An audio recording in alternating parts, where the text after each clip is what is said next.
మరియు షేతునకు కూడా కుమారుడు పుట్టెను, అతనికి ఎనోషను పేరు పెట్టెను.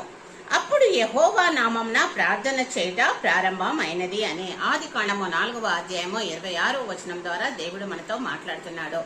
ఆదాము హవ్వలకు మొదటగా కయీను హేబేలును అనుగ్రహించాడు దేవుడు.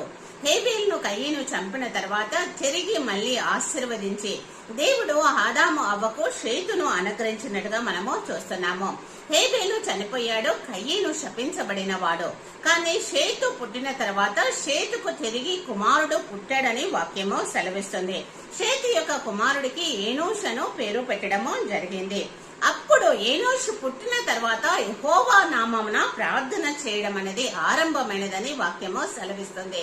షేతు కుమారుడైనటువంటి ఏనోషు పుట్టిన తర్వాత యెహోవా నామమున ప్రార్థన చేయడము ప్రారంభమైనది. ఆమేన్.